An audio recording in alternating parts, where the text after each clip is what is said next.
appreciate the opportunity to bring you a lesson today. Hope all of you are doing well and staying safe. You know, there's a lot of things in this world that we find that helps makes us, comfortable. It comforts us. You know, we all have those things. To some of us, it might be a good cup of coffee in the mornings or at night. To others, it may be a good conversation with family and friends. Or it might be a good TV show. It might be a good meal, like Thanksgiving. But we do have things in this world that comfort us, that kind of settle us down from the day, that makes us feel better, to make us be able to handle the challenges that day-to-day life can bring to us. But today, with all the things that are going on in the world, we are all looking for any little thread of normalcy to hold on to. And that's understandable. I don't know about you, but I'm struggling to hold on to my happiness from time to time. For many, depression sets in. Panic and anxiety sweep over us, and even that warm cup of coffee won't settle our nerves. Most of you know that I grew up on a farm many years ago, and then during the summertime, when I wasn't going to school, we might be there on the farm for many weeks without seeing anybody except somebody whose blood kin to us. Well, I had an uncle, and his name was Claude. You all have heard me probably before speak about my Uncle Claude. Well, he was a very inspirational individual. He was a very positive man. He couldn't drive. He couldn't read. And he could barely see. He wore glasses that were like, as we say, the bottom of Coke bottles. They were so thick. He walked everywhere he went, but he walked whistling. He was a religious man in his own way, and he was always in a positive mood. And he was very inspirational to me. Griffins, as a general rule, were hand wringers. Do you know what I mean by hand wringers? Got nothing to do with an old washing machine. We went around at our work just 90 to nothing, but always wringing our hands. I've seen my dad do that numerous times, and his brothers, wring their hands, on the things they were doing, and they always seemed to be worried. We would get the job done, and it seemed like we would want to get that job done so fast because there was another job after that, and if we didn't hurry up and get this job done, we wouldn't get on to the next job and get it done in time. It was a vicious cycle. But I've heard my Uncle Claude tell my dad on many occasions, better slow down, windjammer. That's what he called my dad, was windjammer, because he went at everything, like I said, 90 to nothing.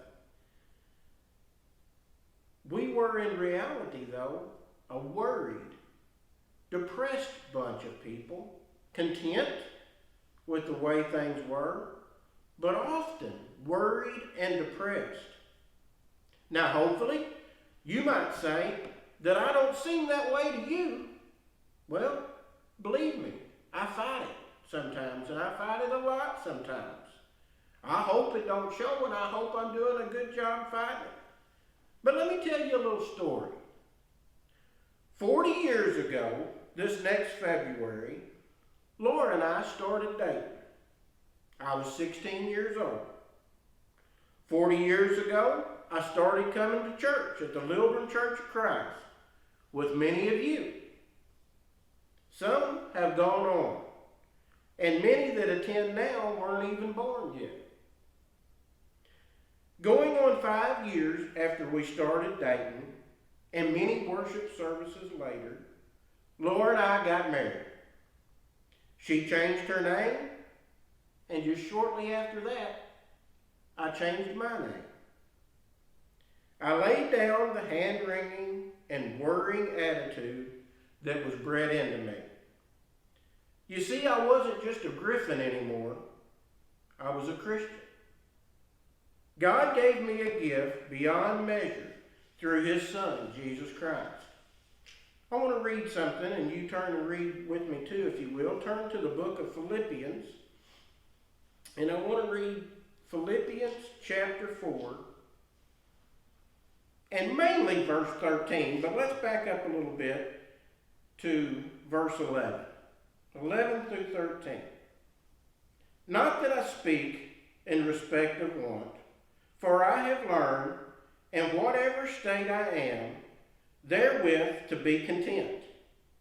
I know both how to be abased, and I know how to abound.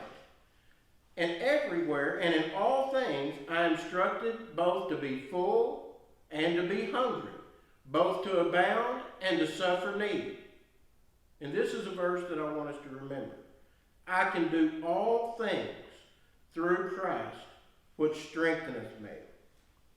I want you to remember that verse, because I'm not going to read it again during this lesson, but it's what gives me the confidence that I have in all of you. I do have tremendous confidence in each and every one of you listening to this lesson. Through these 40 years that I've just talked about, I've been watching you, all of you. Your strength, your courage, your dedication to God, and dedication to spreading God's Word. It's been tremendous for me to witness it. But your job and my job is not over. It is being challenged more now than in the last 40 years of anything that I can remember, and on a broader scale. It's like a call of duty today is. The world is in distress, distrust of the government, distrust of the media, distrust in doctors and in medicine. But as a Christian who understands what that means, we know God is on the throne. He has already given us the good news that will never fade away and will never change. And He is the ultimate physician. His medicine is found in Revelations 21 and verse 6, where it says, the water of life flowing from the throne of God, and whosoever will, let him take of it freely. Now think about that. This is not a medicine that makes you feel better. This is not a medicine that makes your symptoms last a shorter period of time. This is the water of life. This will sustain you forever, for eternity. This is the water of life. And whosoever will can partake of it freely. Now you think about today, what an opportunity and a duty we have to be an example of strength in a time of trouble. Turn with me, if you will, over to Isaiah. And I'm going to read there just a little bit. Isaiah, and I'm going to start in chapter 6, and I'm going to read verses 1 through 4. Now you think about this scene that Isaiah is seeing here. In the year that the king Uzziah died, I saw also the Lord sitting upon a throne, high and lifted up, and his train filled the temple. Above it stood the seraphims. Each one had 6 wings. With twain he covered his face, and with twain he covered his feet, and with twain he did fly. And one cried out unto another, and said, Holy, holy, holy is the Lord of hosts. The whole earth is full of his glory. And the posts of the door moved at the voice of him that cried, and the house was filled with smoke. Now think about seeing this scene. Think about witnessing this. I've never witnessed anything like this. What a tremendous, magnificent thing to witness. You know, if that was me, I'm not sure I could have stood it. Just the scene of it, I'm not sure I could. Let's skip on down to verse 8. And it says, also I heard the voice of the Lord saying, whom shall I send, and who will go for us? Now what if the Lord asked you that directly with this scene being seen by you? Well, I'm afraid I would have stood there trembling and said, maybe, you know what, there's a guy right around the corner that would be perfect for this. Let me go get him for you. But that's not what Isaiah said. What does Isaiah say? Let's finish the verse. Then said I, here am I, send me. Here am I, send me. That's amazing. You know, we shouldn't be guilty of saying, here am I, send somebody to me. Sometimes that's what we're guilty of. We're guilty of thinking about ourselves and thinking, boy, I need help. I need help. Here am I, Lord, send somebody to me. It's not what Isaiah said. What'd he say? Here am I, send me. I can't tell you how to do it, exactly how to brighten someone's day, how to comfort them when sickness strikes them. You know, I can't imagine what those of you that are in the healthcare profession are going through today.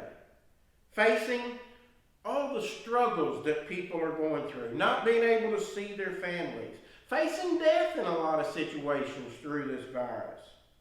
But you know what?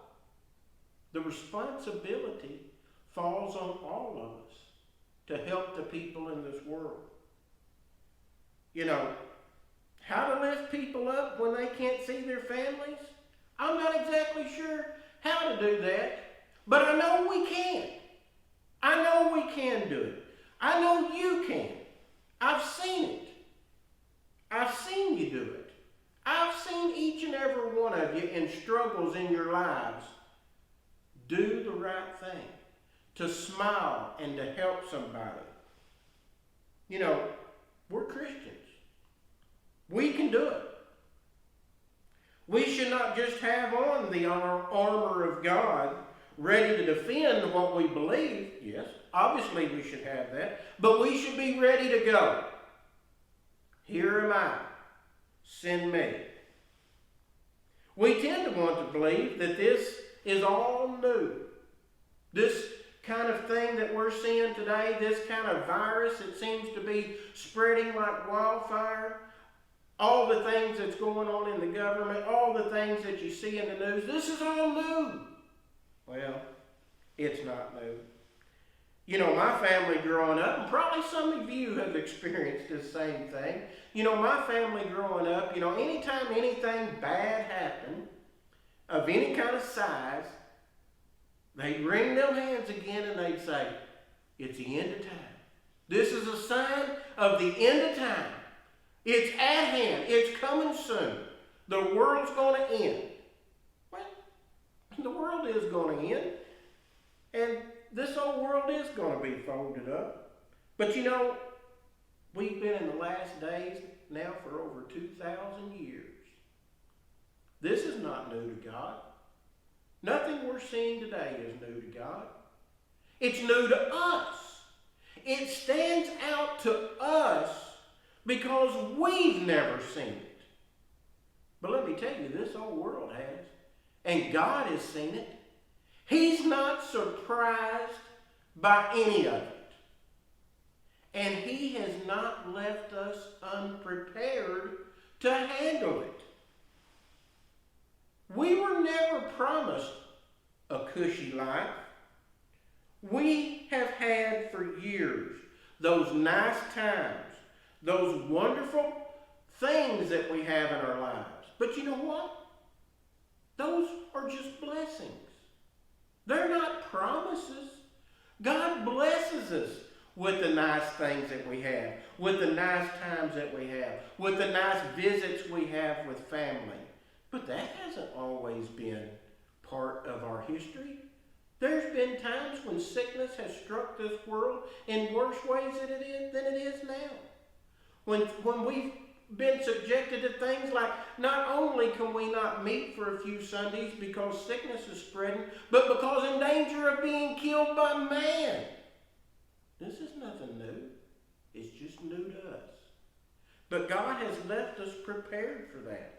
Wouldn't it be something, we seem to be living in a land of statistics. There's a statistic on everything. Well, God's handing out blessings today. He's handing out blessings during this, just like He always has. Wouldn't it be something that if during this time there was a statistic written later that said that more people came to God, obeyed the Word of God, than at any other time of recorded history? Wouldn't that be something? Wouldn't that be amazing? Well, you know what? It can happen. If we will all stand together, Christians everywhere, and say, here am I, send me. Let me motivate the people. Let me show people the joy inside of me. Let me go. Here am I, send me. Then it can happen. We could go whistling and telling the good news. People would see it in our actions. People would see it in our faith and in our words. Make that commitment today. In this kind of tough time, you can stand out more than ever. I'm not just asking you to teach the Word and tell the people of their lost condition. I'm asking you to expand on something that I have seen you do for years. Teach through living your life in a manner that the power of God can be seen in your actions. It's hard to smile at somebody with a mask on and to cheer them up with your smile. That's kind of what we're used to doing. Find another way. Maybe you wave at people. If you meet them in Lowe's, you're walking down the aisle and you meet at somebody, wave at them. That way they know you're greeting them. Whatever you can do. Wave at someone that's right next to you. Might seem funny, but it may cheer them up. Anything you can do will go a long way today to cheer someone and spark their interest of what is shining in you. You want to be different today. You want to be that light. Like I said, you have been doing these things for years. I'm saying do more. Do more. Don't be discouraged that you haven't saved your friends or family's soul in the past. Think about Moses, if you will, just a minute. He lost his chance to go into the promised land because he disobeyed God. He struck the rock instead of speaking to it. And he was punished for it. But think about this. Coming down off the mountain, carrying the 10 Commandments, written by the finger of God, after seeing the people sinning and maybe losing a little confidence in what he could do in leading the people, what did he do? He smashed the 10 Commandments. He threw them down and literally smashed the 10 Commandments. The 10 Commandments. What did God do? He said, make another set, Moses. This wasn't a surprise to God. God was perfectly aware of the problem that man was going to have leading other people and getting the gospel and the law across to them. He broke the 10 Commandments. And God said, make another set. Make another set. So that's what we're supposed to do. When we have told someone the law, we have preached to them, and we've invited them to church, we don't throw down the book and say, I've done all I can do. I can't do it anymore. God said, pick it up and go again. Remember, God knew the struggles we were going to have with that. Remember, the law hasn't changed. Teaching hasn't changed. But the times have changed. How many times do you hear that in a day now? Boy, the world sure is different. The time sure has changed. Well, you know what? That can open the door for some people. That can open the door. That can crack their hearts open where your teaching might get in, where your example might mean something. Here am I, send me. Here am I, send me. I'm proud of you. God is proud of you. We all want to hear those words, well done, my good and faithful servant. That's what we all long to hear in the end. If anyone can shine a light in the world today, it's the Christian. It's the Christian that can shine that light. You know, light shows up better the darker it is. So if we think the world is pretty dark today, our light will really shine. And that Christian is you. That Christian is me. And we can do it. We can do it together. And if we'll all stand together, man, that may be a wonderful statistic. Well, I appreciate your attention today. And I hope to be back with you as soon as possible. I love you all. And if you need anything from me, or Dwayne, or the elders, please don't hesitate to let us know. I hope to see you all soon.